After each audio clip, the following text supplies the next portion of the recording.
You guys aren't surgeons. You're not trained for veins. What's going on here? You hear a lot of folks out there, well, man, I went to my doctor, in 5 minutes and they prescribe a pill. You have to have good patient care and good business. Yep. Not or.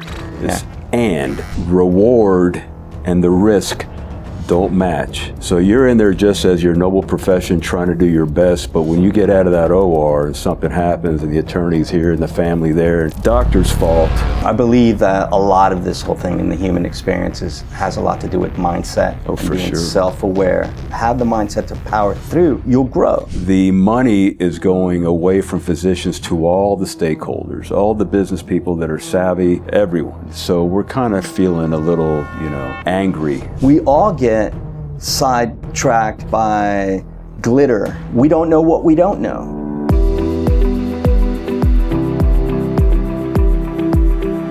Hey everybody. Well, now we're in South Florida and I'm here with a good friend and someone who actually introduced me to the healthcare arena here in the States, Dr. Jose Almeida. Thanks for joining me. Yeah, thanks, sir. It's great to see you again. Yeah, it's great been to a little see bit you too. for the both of us, yeah. Like all these films, hopefully we get a little nugget from an inside view about your career, right? Decisions made, the good and the bad, and what we could learn from it, right? And we're primarily speaking to the folks behind you that are looking ahead and saying, well, maybe Dr. Almeida is a North Star. And how do I get to that point? So, if you look at that from that perspective, you kind of have to zoom out and say, well, this was a good idea. This was not a good idea. Yeah, well, some of this is not under my control. That's the bad part. Victor, not the kudos, but I don't know when it was, 06, 07, when we were kind of getting things going here. Digital marketing, I don't think existed. And you were kind of like the guy, and ran with it. So, it's great to see you again. Thank you. Now, we were just talking all the digital marketing jungle and all the BS going on. And I feel a little bit of that in healthcare. But my career, fellowship trained vascular surgeon, I guess it goes, growing up, I kind of felt like hardcore was the thing. I played football, wrestled, hardcore sports, and then felt that out of the medical choices, certainly surgery. So that it kind of went with my personality. I fell in love with the procedures and the abdominal aorta. It was, you screw up, the patient's dead. That's kind of what I needed. Now I shy away from that. But, and then, so that was 17 years of training after high school for the people behind me if they really want to do this. Between college, you don't need to go to grad school, but college, grad school, med school, 5 years general surgery training, 2-year vascular fellowship, 17 years after high school before I got a real job. And that was here in Miami. And for the first 5 years, just because of the demographics here, there were no vascular groups. So I went solo. And as a young guy in town, you get the scraps, you got to hustle. Covering 8 hospitals, of which 4 I had a round at every day by myself for 5 years, 24/7, 365. And I just got fried. And it wasn't the big cases. It's dealing with all the phone calls that come from the hospitals, all the stupidity you need to deal with. So I needed a better lifestyle, married with 4 kids, still am. And that's where I need to get out of the emergency room. That's the key to happiness. And found this little basket that nobody cared about called veins. It's the bastard stepchild of vascular surgery. And you know what? Why am I fighting with everybody with the arteries over here? There's something empty right here that I could just develop and have a good lifestyle. Streamline your life. So that's what I did. And it just so happened that the new technologies fell right in line with, my plan, my chronologic path, and just ran with it. And then, so veins only, developed a good office practice, a great lifestyle. We got paid fairly, and now things have changed. Yeah, this whole reimbursement, it's a shit show. We are getting hammered with reimbursement, and it's not just vascular surgery, it's physicians. 10 years ago, I started getting a little upset at medical colleagues doing veins. You guys aren't surgeons. You're not trained for veins. What's going on here? Was outspoken about this at our meetings that, you should stay within your own lane, what we call scope of practice. And And what I didn't understand was, office-based surgery is very unregulated for the good and worse. You could legally do brain surgery in your office if you have an MD behind your name. So it was a low barrier of entry. And what I realize now, these guys are getting hammered with reimbursement too. Interventional cardiologists used to get paid well. Now they do emergencies, life-saving procedures, and get $200. Yep. So I get it. Yep. We're kind of going, I feel like mice chasing cheese. It's very disappointing. Yeah, cheese is getting smaller. Yeah. And the cheese is moving around. So, okay, they pay better over here in an ASC. Let me try this ambulatory surgery. It's getting a little, rough for us in that respect. And these practices are high overhead. And if you don't have the revenue stream coming in, it doesn't need a wizard that your margins exactly go whatever down. Whatever your RVU plan is. Yeah. So many physicians, 70%, are hospital employed or private equity group employed now. And, that's okay for some people, but I don't really want that for me. So I'm in that 30%. And one of the meetings that I've been doing every year, IVC, our 22nd year, that's the theme. We're getting hammered with reimbursement, so you need to bring in something else. Yeah. So now I find myself not in my lane doing, we have a medical spa to help make ends meet, which are cash-based. But I'm finding, trying to reinvent myself here, and I still have this identity crisis that I'm a vascular surgeon and now I'm a wellness doctor. Well, what we realize is market forces dictate what we do. Yeah. And to be, one thing I've admired about you as well is your entrepreneur mindset. And as an athlete, someone with a mindset to achieve certain goals, you have to be able to weather the BS that comes at you. Yeah, well, that's true. Whether I'm an entrepreneur, I don't know. My wife would argue that I'm not a good one. Yeah, well, you're still here, but and you're innovating. I've done other things, and I tried. I was a gym owner for 7 years, and I got killed there. So that was it. But it's a learning experience. Yeah.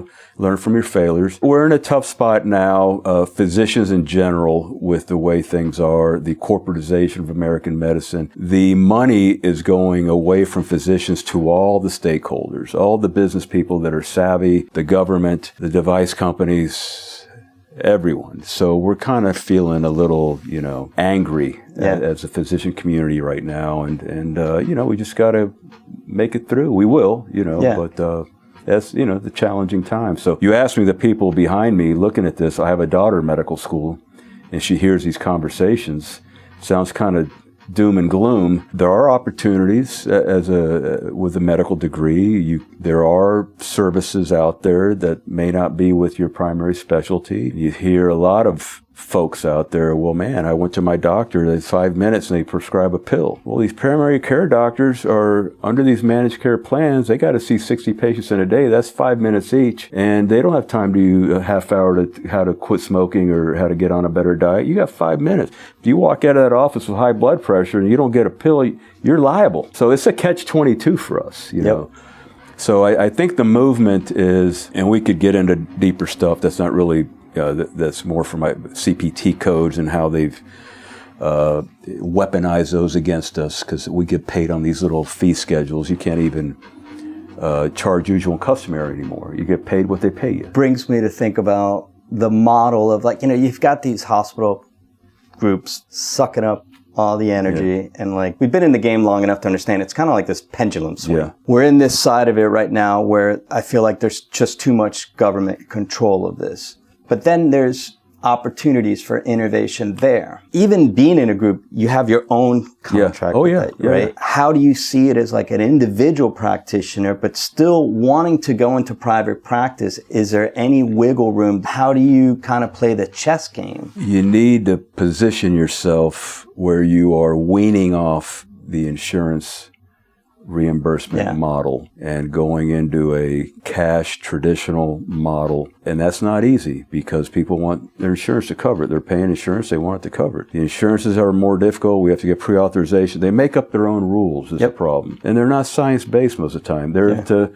serve their interests of saving money, of rationing care. We're politically weak. We have no lobbying power. And that's what rules the game, right? Call it legal corruption. You pay Congress to get them reelected is all this going on. Yeah. Right? Yep. So big special interest group, lawyers association, insurance association, wherever the hell they are, they're up there on K Street doing their thing, and they get their way. Big group, big money, big big influence. And these leaders of ours, they just want to stay in office and keep their power. The Democrats, it works every freaking time, every election. I'll give you something for free, Mr. Public. You vote for me. Yeah. Works every time. So how do you take an aircraft carrier that's moving downstream and have it turn around? It's a bunch of little tugboats on it, and it takes a long time. I don't see this happening to really go our way like we would like it. 10, 20 years, not going to be in my career, I don't think, So I think we need to just do something to take care of ourselves while maybe physician groups develop that would serve the interest of physicians in whole. We're so, in our own little silos, our own little specialties, our own little interests, and fighting for our own little piece of the pie, and this zero-sum game, screwing our primary care doctor. So it's just messed up right now. Is there any space for like a leadership role? Ultimately, that's what has to happen, right? I mean, something needs to happen to bring us together and see that. And it can't be doctors go on strike and, it can't be anything like that. It has to be something organized. And I think like anything else, the money behind that, is you're climbing a mountain as well. So it's almost like a crusade of sorts. It would be a crusade. At the same time, understanding, I think, in my experience speaking with all different types of specialists, you see the patterns. Yeah. And we've been doing this long enough to understand these patterns. And again, it seems like this pendulum swing and how organized you are within your own ethos is going to basically make sure that you're going to still provide the patient care that you set out to provide and still have a quality of life that you feel is important. This thing about healthcare and what's happening that we're talking about across the board in every industry. Yeah. So we're in a transitional point. Yeah, well, you just said it, that you have to have good patient care and good business. Yep. Not or. It's and. So when I was coming up, it was good patient care. You're going to get paid fine. You don't even need to know this other part. Submit some codes or whatever, you get paid, fairly. I'm not going to say it fairly. We'll get the impression doctors are rich. That's just nonsense. We're not compared to what's going on nowadays. So going in and doing my old life, a ruptured thoracoabdominal aneurysm, you're in there 8 hours. It's like they may wake up paraplegic. The liability's there. It doesn't make sense. Reward and the risk don't match. So you're in there just as your noble profession trying to do your best, but when you get out of that OR and something happens and the attorney's here and the family there, and doctor's fault, I didn't put the aneurysm there, I didn't make them smoke, and I didn't make them 85 years old, and I didn't make their, spinal cord ischemic. I went in there to fix this thing emergently. Nobody sees that. It doesn't make much sense right now, the way things are, and it's going to take a long time to change. But it'll probably need, leadership and coming together and as a community, but I don't see that in the near term, maybe for the long term. But I think the pain is getting to where we need to act now. Before it was kind of getting along. Now I think we've actually tipped. I've been doing this a long time, and our medical spa is now half our income. So our non-insurance based is half our income to pay the bills, and I got this huge payroll, all these people we're employing here to do this, all these machines that we've invested in. We're in debt up to our eyeballs. You're doing it because you're seeing an ROI. The transition to do something like that, market forces are market forces.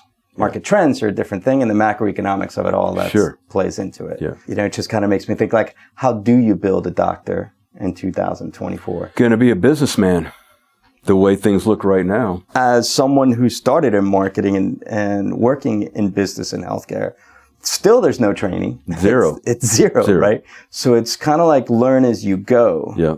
And hopefully you're lucky enough to surround yourself around good people, but it's all one big hypothesis. You can say, I'm going to do a medical conference. I'm going to, build a center, invest, whatnot. As long as you create a feedback loop of information that you're gathering from your test that prove your hypothesis, Right. You could hope for the best and expect the worst. Don't go into it thinking that I'm going to invest X and I'm going to get Y. Yeah, you can't really focus on the outcome. There's a process involved, and the process may need tweaking as you move through. You would like to see this outcome. May not be the outcome you get, so you got to be prepared for that. But to get the outcome that you want, it takes work and flexibility and listening and feedback and all of that. So you're kind of in this feedback loop with yourself. The innovation is, well, you're in Miami, so maybe it's, I don't want to use the word easier, but you're in a market that consumes this kind of services.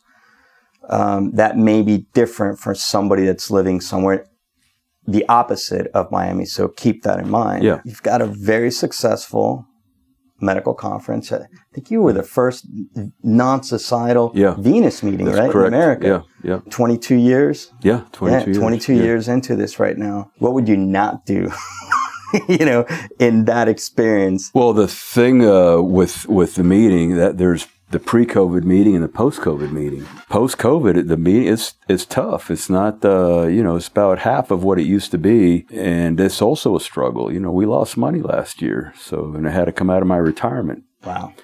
So the wife wasn't happy about that. Zoom model took a foothold, and in-person is now tough. And you got these hotel contracts. I got to do it again next year by contract with a hotel. Yeah. And they take a chunk of the money. The market dictates direction, and it's up to the individual or individuals in that group to innovate and understand how to be flexible within that. And the decisions are made. You hear great things about the IVC, and there's a lot of value that you're providing there. We think it's a good meeting. And this year, that's funny because this year, this conversation we're having, that's the theme of the meeting.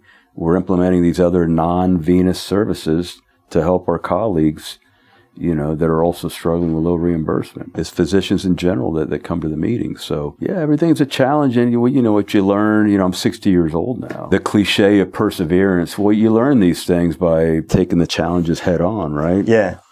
So whether it's like I started high school, really Pop Warner football, wrestling, scrapping out on the street corners, defending your sisters, it just kind of carries through. You persevere and you look things head on and deal with them, and because those are tools that are going to serve you later. 10 years ago, we were fluff, man, cruising. Now, no. Who was it? Marcus Aurelius. I always fall back to that quote. Stoicism. The obstacle is the way. I believe that a lot of this whole thing in the human experience has a lot to do with mindset. Oh, for being sure. Self-aware and understanding. Don't put your head in the ground when shit goes south on you. Yeah. Really kind of understand that it is mindset. And if you have the mindset to power through adversity, you'll grow. You grow through discomfort. Even when you climb a mountain and you think it's all great, you have to maybe look at the second mountain or a third mountain. Such is life. So I could say, reflecting on that, this is a good conversation.